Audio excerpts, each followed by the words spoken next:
o Mahabharata. De Krishna de Vaipayana Vyasa. Livro 14, Asvamedha Parva. Tendo-me curvado a Narayana, e Nara o principal dos seres masculinos, como também a deusa Sarasvati, a palavra Jaya deve ser proferida. Capítulo 78. Arjuna espera, se lembrando das palavras de Yudhishthira para não matar indiscriminadamente. Rainha do Sala finalmente interrompe com o neto de Arjuna, força o fim da luta. Vaisampayana disse: o irresistível manejador do Gandiva, dedicado à batalha, permaneceu imóvel sobre o campo como o próprio Himavati. Os guerreiros Sendava, reunidos novamente, lançaram em grande cólera repetidas chuvas de flechas nele. O herói de braços poderosos, rindo de seus inimigos, que tinham se reagrupado novamente mas que estavam prestes a morrer, se dirigiu a eles nestas palavras brandas: vocês lutam com todas as forças e se esforçam para me derrotar. No entanto, realizem todas as ações necessárias, pois um grande perigo espera vocês todos. Vejam, eu luto com todos vocês, desviando suas nuvens de setas. Determinados como vocês estão em batalha, esperem um pouco. Eu logo suprimirei seu orgulho. O manejador do Gandiva, tendo dito essas palavras em fúria, se lembrou, no entanto, das palavras, ó Bharata, de seu irmão mais velho. Aquelas palavras foram: tu não deves, ó filho, matar aqueles kshatriyas que virão contra ti para o combate. Eles devem, no entanto, ser derrotados por ti. Aquele principal dos homens, Falguna, tinha sido assim endereçado pelo rei Yudhishthira o justo, de grande alma. Ele, portanto, começou a refletir dessa maneira: exatamente assim eu fui incumbido por meu irmão. Guerreiros avançando contra mim não devem ser mortos. Eu devo agir de tal maneira, quanto a não falsificar as palavras do rei Yudhishthira o justo. Tendo chegado a essa conclusão, Falguna, aquele principal dos homens, então disse para aqueles Sendavas que eram todos ferozes em batalha, estas palavras: eu digo o que é para o seu benefício. Embora ficando na minha frente, eu não desejo matar vocês. Aquele entre vocês que me disser que foi derrotado por mim e que é meu será poupado por mim. Tendo ouvido essas palavras minhas, ajam em direção a mim daquela maneira, a qual possa melhor conduzir ao seu benefício.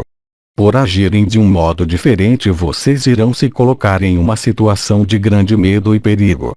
Tendo dito essas palavras para aqueles guerreiros heróicos, o chefe dos Kurus começou a lutar com eles. Arjuna estava inflamado pela ira. Seus inimigos, desejosos de vitória, estavam igualmente enfurecidos.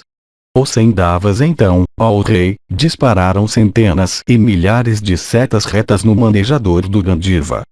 Dhananjaya, com suas próprias flechas afiadas, cortou aquelas flechas de pontas afiadas e terríveis, parecendo com cobras de veneno virulento, antes que elas pudessem alcançá-lo. Tendo cortado aquelas setas afiadas equipadas com penas canca, Arjuna perfurou cada um dos guerreiros opostos a ele com uma seta afiada. Os kshatriyas Sendava, lembrando que foi Dhananjaya quem tinha matado seu rei Jayadratha, então arremessaram nele dardos e lanças com grande força. O ornado com diadema Dhananjaya, de grande poder, frustrou o seu intento por cortar todas aquelas armas antes que alguma delas pudesse alcançá-lo. Finalmente o filho de Pandu ficou muito enfurecido. Com muitas flechas retas e de cabeça larga ele cortou as cabeças de muitos daqueles guerreiros que estavam avançando nele pelo desejo de vitória. Muitos fugiram, muitos avançaram em Arjuna. Muitos não se moveram, todos eles, no entanto, proferiram tal barulho alto de fúria e angústia que parecia com o rugido do oceano. Conforme eles eram mortos por parte de poder incomensurável, eles lutavam com ele, cada um segundo sua força e coragem. Seus animais estando todos esgotados, Partha conseguiu privar um grande número daqueles guerreiros de seus sentidos por meio de suas setas mais afiadas naquela luta. Então Dusala, sua rainha, a filha de Dhritarashtra, sabendo que eles tinham sido desanimados por Arjuna, pegou seu neto em seus braços e se dirigiu a Arjuna. A criança era o filho de Surata, o filho de Jayadratha. O príncipe valente procedeu até seu tio materno em seu carro para a segurança de todos os guerreiros sem Dava. A rainha, chegando à presença de Dhananjaya, começou a chorar de tristeza. O pujante Dhananjaya, vendo-a, soltou seu arco. Abandonando seu arco, Partha recebeu devidamente sua irmã e perguntou a ela quanto ao que ele poderia fazer para ela. A rainha respondeu para ele dizendo: ó chefe dos Bharatas, esta criança é o filho da tua irmã. Ele te saúda, ó Partha. Olhe para ele, ó o principal dos homens. Assim endereçado por ela, Partha perguntou por seu filho Surata, dizendo: onde ele está? Dusala então respondeu, dizendo: queimando com dor por causa da morte de seu pai, o pai heróico desta criança morreu em grande angústia de coração. Ouça-me como ele encontrou com sua morte. Ó Dhananjaya, ele tinha sabido antes que seu pai Jayadratha tinha sido morto por ti, ó o impecável. Extremamente afligido pela tristeza por isso, e sabendo da tua chegada aqui como o seguidor e protetor do cavalo sacrificial, ele imediatamente caiu e abandonou seus ares vitais. Realmente, profundamente afligido pela dor como ele estava, logo que ele soube da tua chegada ele desistiu da sua vida. Vendo prostrado no chão, ó Senhor, eu peguei seu filho pequeno comigo e vim até ti, desejosa da tua proteção. Tendo dito essas palavras, a filha de Dhritarashtra começou a lamentar em profunda aflição. Arjuna ficou diante dela em grande tristeza de coração. Seu rosto estava virado em direção ao solo. A irmã triste então disse para seu irmão, que estava igualmente triste, estas palavras: veja tua irmã. Veja o filho da tua irmã. Ó o perpetuador da linhagem de Kuru, ó tu que conheces completamente todos os deveres, cabe a ti mostrar piedade por esta criança, esquecendo o príncipe Kuru Duryodhana e o perverso Jayadratha. Assim como aquele matador de heróis hostis, Parikshit, nasceu de Abhimanyu, assim esta criança de braços poderosos, meu neto, nasceu de Surata. Trazendo ele comigo, ó chefe de homens, eu vim a ti, desejosa da segurança de todos os guerreiros. Escute estas minhas palavras. Este filho daquele teu inimigo perverso agora vem a ti, ó herói poderosamente armado. Cabe a ti, portanto, mostrar piedade por este menino. Ó o castigador de inimigos, este menino procura te agradar por inclinar sua cabeça. Ele te pede por paz. Ó o herói de armas poderosas, esteja inclinado a fazer as pazes. Ó tu que conheces todos os deveres, fique satisfeito com a criança cujos amigos e parentes foram todos mortos e que ela mesma não sabe nada do que aconteceu. Não ceda à ira. Esquecendo seu avô mal afamado e cruel, que te ofendeu tanto, cabe a ti mostrar tua graça em direção a esta criança. Lembrando-se da rainha Gandhari e do rei Dhritarashtra, Dhananjaya, afligido pela angústia, se dirigiu a Dusala, que tinha lhe falado dessa maneira, e respondeu para ela, criticando as práticas kshatriya. Que vergonha para Duryodhana, aquele indivíduo egoísta, cobiçoso de reino e cheio de vaidade. Pai, foi por causa dele que todos os meus parentes foram despachados por mim para a residência de Ama. Tendo dito isso, Dhananjaya confortou sua irmã e ficou inclinado a fazer as pazes.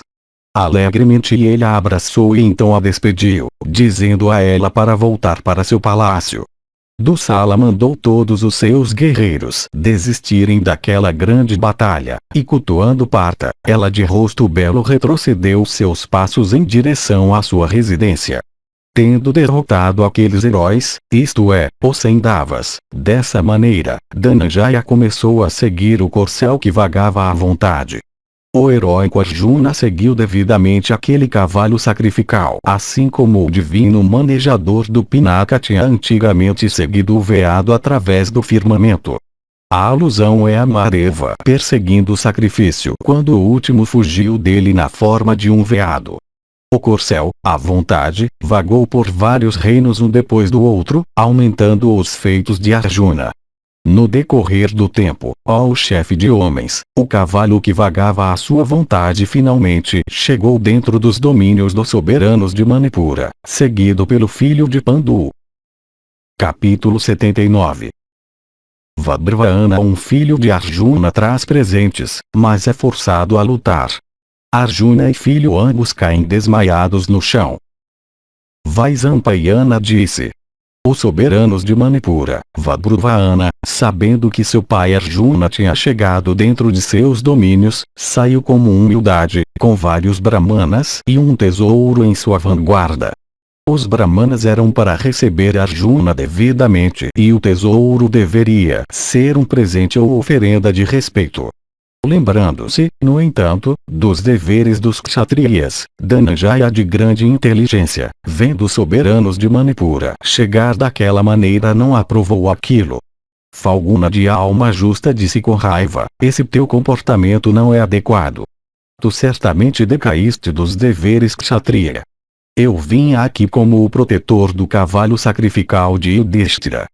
Porque, ó filho, tu não lutarias comigo, vendo que eu entrei dentro dos teus domínios?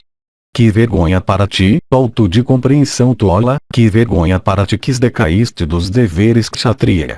Que vergonha para ti que me receberia pacificamente, mesmo que eu tenha vindo aqui para lutar contigo.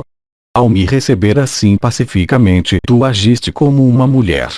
Falto de compreensão ruim, se eu tivesse vindo a ti deixando de lado minhas armas, então esse teu comportamento seria adequado, ó o pior dos homens. Sabendo que essas palavras foram endereçadas por seu marido, a filha do rei das cobras, isto é, o Lupin, incapaz de tolerar isso, atravessou a terra e chegou àquele local. O Lupin era uma das esposas de Arjuna. Ela era, portanto, a madrasta de Vabhrivana. Ela viu seu filho lá totalmente desconsolado e com o rosto pendendo para baixo. De fato, o príncipe foi repetidamente repreendido por seu pai, que estava desejoso de lutar com ele, ó monarca. A filha da cobra, com todo o membro possuidor de beleza, isto é, o Lupin, disse estas palavras compatíveis com justiça e dever para o príncipe que estava familiarizado com justiça e dever: saiba que eu sou tua mãe Lupin, que sou a filha de uma cobra. Cumpra minha ordem, ó filho, porque tu então obterás grande mérito. Lute com teu pai, este principal da linhagem de Kuru, este herói que é irresistível em batalha. Sem dúvida, ele irá então ficar satisfeito contigo. Dessa maneira o rei Vabhrivana foi incitado contra seu pai por sua madrasta. Finalmente, dotado como ele era de grande energia, ele decidiu, ó o chefe dos Bharatas, lutar com Dhananjaya. Pondo sua armadura de ouro brilhante e sua refulgente proteção para a cabeça, ele subiu em um carro excelente que tinha centenas de aljavas prontas sobre ele. Aquele carro estava equipado com os artigos necessários para a batalha e tinha corcéis unidos a ele que eram dotados da velocidade da mente. Ele tinha rodas excelentes e um upashkara forte, e estava adornado com ornamentos dourados de todo tipo. Erguendo seu estandarte, que estava enfeitado muito belamente e que portava o emblema de um leão em ouro, o belo príncipe Vabhrivana procedeu contra seu pai para lutar. Aproximando-se do corcel sacrificial que era protegido por Partha, o príncipe heróico fez ser capturado por pessoas bem versadas em conhecimento sobre cavalos. Vendo o corcel apanhado, Dhananjaya se encheu de alegria. Permanecendo sobre o solo, aquele herói começou a resistir ao avanço de seu filho que estava em seu carro. O rei afligiu o herói com repetidas chuvas de setas dotadas de pontas afiadas e parecidas com cobras de veneno virulento. A batalha que ocorreu entre pai e filho foi incomparável. Ela parecia o confronto entre as divindades e os asuras antigamente. Cada um estava satisfeito por obter o outro como adversário. Então Vabruvana, rindo, perfurou o ornado com diadema Arjuna, aquele principal dos homens, no ombro com uma flecha reta. Equipada com penas, aquela flecha penetrou no corpo de Arjuna como uma cobra penetrando em um formigueiro. Atravessando o filho de Kunti, a flecha foi profundamente para dentro da terra. Sentindo dor aguda, o inteligente Dhananjaya descansou por algum tempo, se apoiando em seu arco excelente. Ele resistiu, recorrendo à sua energia celeste e parecia externamente como alguém privado de vida. Aquele principal dos homens, então, recuperando a consciência, elogiou muito seu filho. Possuidor de grande esplendor, o filho de Sakra disse: excelente, excelente, ó de braços poderosos, ó filho de Chitrangada. Ó filho, vendo essa façanha, tão digna de ti, eu estou muito satisfeito contigo. Eu irei agora disparar estas setas em ti, ó filho. Permaneça para lutar sem fugir. Tendo dito essas palavras, aquele matador de inimigos disparou uma chuva de setas no príncipe. O rei Vabruvana, no entanto, com suas próprias setas de cabeça larga, cortou todas aquelas setas que foram disparadas do Gandiva e que pareciam com raio de Indra em esplendor, algumas em 2 e algumas em 3 partes. Então o estandarte, decorado com ouro e parecendo com uma palmeira dourada, sobre o carro do rei foi cortado por parta com algumas de suas flechas excelentes. O filho de Pandu, rindo, em seguida matou os corcéis do rei dotados de tamanho grande e velocidade notável. Descendo de seu carro, o rei, inflamado pela raiva, lutou a pé com seu pai. Satisfeito com a coragem de seu filho, aquele principal dos filhos de Prita, isto é, o filho do manejador do raio, começou a afligi-lo imensamente. O poderoso Vabruvana, pensando que seu pai não era mais capaz de enfrentá-lo, novamente o afligiu com muitas setas parecidas com cobras de veneno virulento. Por um espírito de infantilidade, ele então perfurou vigorosamente seu pai no peito com uma flecha afiada equipada com asas excelentes. Aquela flecha, ó rei, penetrou no corpo do filho de Pandu e alcançando seus próprios órgãos vitais lhe causou grande dor. O encantador dos Kurus, Dhananjaya, profundamente perfurado naquele momento por seu filho, então caiu em um desmaio sobre o solo, ó rei. Quando aquele herói, aquele carregador das responsabilidades dos Kurus caiu, o filho de Chitrangada também ficou privado de seus sentidos. O desmaio do último era devido aos seus esforços em batalha, como também a sua dor ao ver seu pai morto. Ele tinha sido perfurado profundamente por Arjuna com nuvens de setas. Ele, portanto, caiu na vanguarda da batalha abraçando a terra. Sabendo que seu marido tinha sido morto e que seu filho tinha caído na terra, Chitrangada, em grande agitação mental, dirigiu-se ao campo de batalha. Seu coração queimando com tristeza, enquanto chorava de modo comovente e completamente trêmula, a mãe dos soberanos de Manipura viu seu marido morto. Capítulo 80. Ambos devolvidos à vida. Vaisampayana disse: aquela dama de olhos como pétalas de lótus, tendo lamentado copiosamente, e queimando de tristeza, finalmente perdeu seus sentidos, e caiu no chão.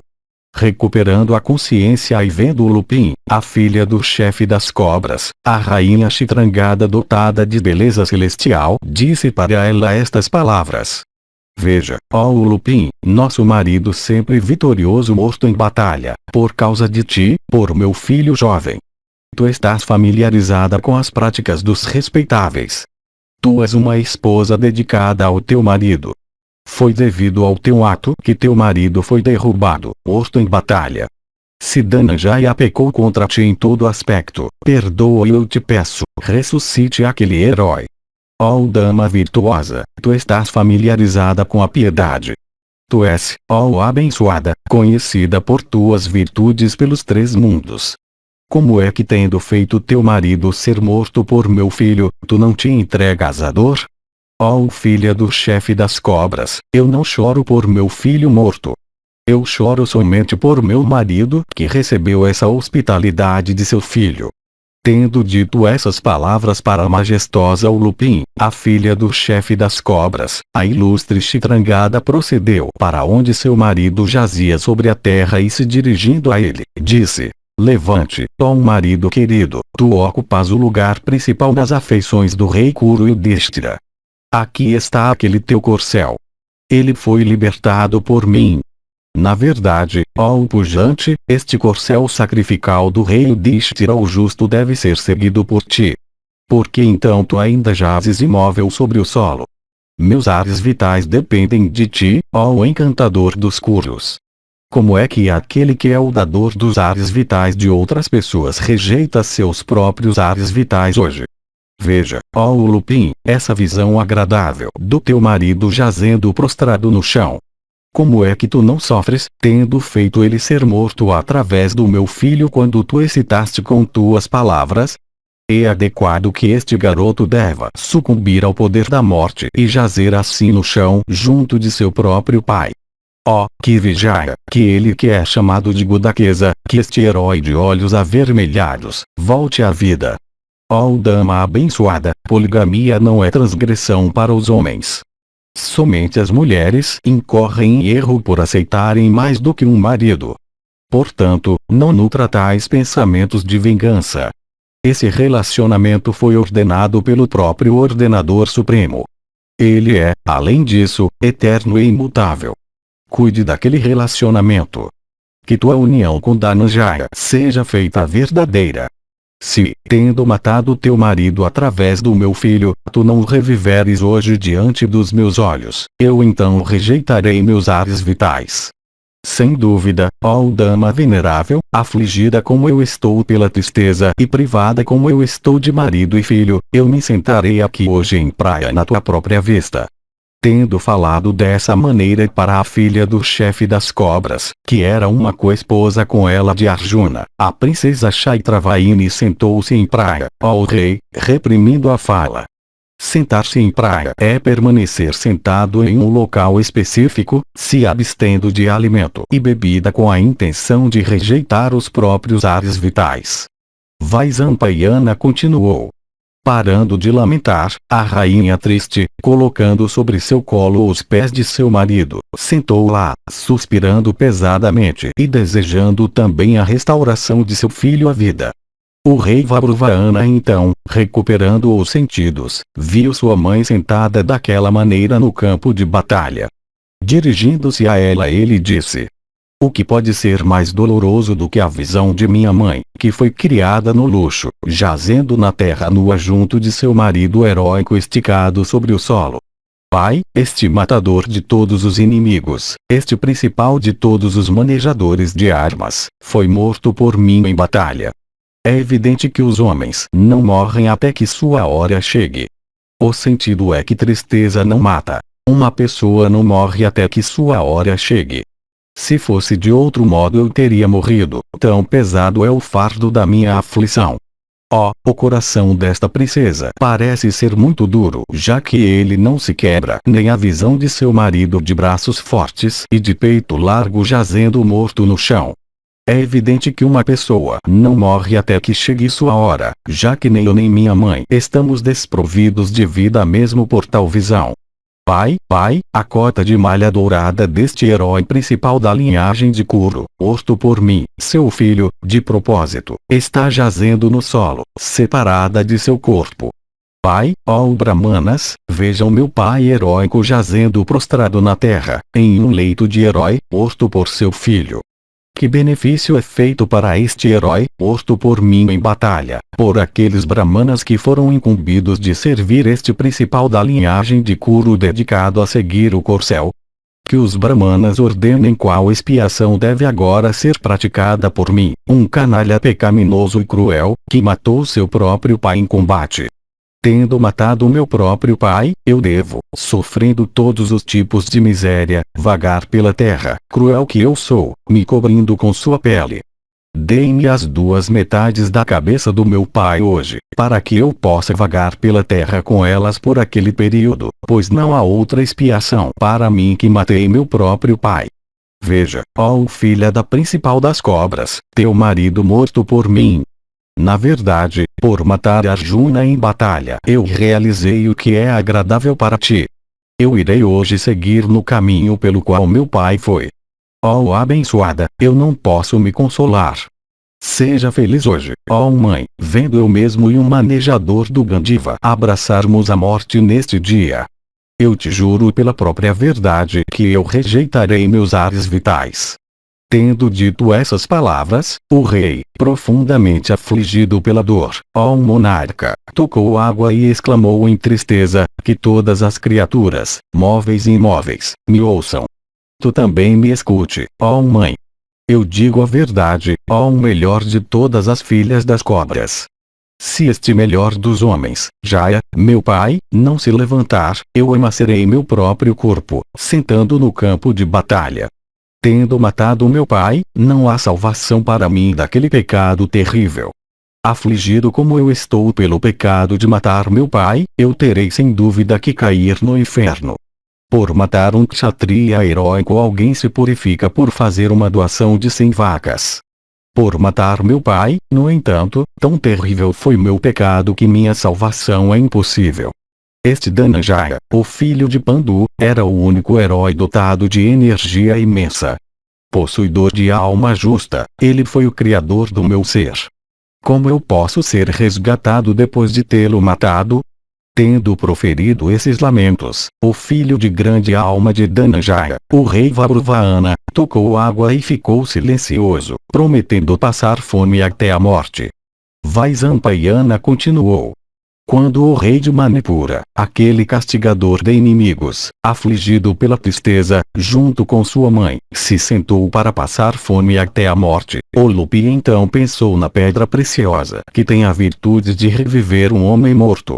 A pedra preciosa, o grande refúgio das cobras, assim pensada, chegou lá. A filha do príncipe das cobras, a erguendo, proferiu estas palavras que alegraram muito os combatentes que permaneciam no campo. Levante, ó filho. Não sofra. Jishnu não foi derrotado por ti. Este herói não pode ser derrotado por homens, como também pelas divindades com o próprio Vasava em sua liderança. Eu exibi essa ilusão, enganando seus sentidos, para o benefício deste principal dos homens, isto é, teu pai ilustre. Solto da linhagem de Kuru, desejoso de averiguar tua destreza, seu filho, este matador de heróis hostis, ó rei, veio aqui para lutar contigo. Foi por essa razão, ó filho, que tu foste instigado por mim a lutar. Ó rei pujante, ó filho, não suspeite que tu cometeste algum erro, nem mínimo, por aceitares o desafio dele. Ele é um rishi, de uma alma poderosa, eterno e indestrutível. Ó filho querido, o próprio Sakra é incapaz de derrotá-lo em batalha. Esta pedra preciosa celestial foi trazida por mim, ó rei. Ela sempre revive as cobras sempre que elas morrem. Ó rei pujante, coloque esta pedra preciosa no peito do teu pai. Tu então verás o filho de Pandu revivido. Assim endereçado, o príncipe que não tinha cometido pecado, movido por afeição por seu pai, então colocou aquela pedra preciosa sobre o peito do filho de Prita de energia incomensurável. Depois que a pedra preciosa tinha sido colocada em seu peito, o heróico e pujante Jishnu tornou a viver. Abrindo seus olhos vermelhos, ele se levantou como alguém que tivesse dormido muito. Vendo seu pai, o herói de grande alma de energia grandiosa, devolvido à consciência e totalmente à vontade, Vabruvana o adorou com reverência. Quando aquele tigre entre homens, ó pujante, despertou do sono da morte com todos os sinais auspiciosos de vida, o castigador de Paka derramou chuvas de flores celestiais. Timbales tocados por ninguém produziram sua música profunda como o ribombo das nuvens. Um barulho alto foi ouvido no firmamento, consistindo nas palavras: excelente, excelente. Dhananjaya, de braços poderosos, se levantando e bem confortado, abraçou Vabruvana e cheirou sua cabeça. Ele viu sentada a uma distância de seu filho a mãe desse último afligida pela tristeza, na companhia de Ulupi. Dhananjaya perguntou: Por que é que tudo no campo de batalha parece portar as indicações de tristeza, admiração e alegria? Se, ó um matador de inimigos, a causa é conhecida por ti, então me diga. Por que tua mãe veio para o campo de batalha? Porque também o Lupin, a filha do príncipe das cobras, veio aqui. Eu sei que tu lutaste essa batalha comigo por minha própria ordem. Eu desejo saber qual foi a causa que trouxe as senhoras. O soberano inteligente de Manipura, assim questionado por Dhananjaya, o gratificou por inclinar sua cabeça em reverência, e então disse: que o Lupi seja questionada.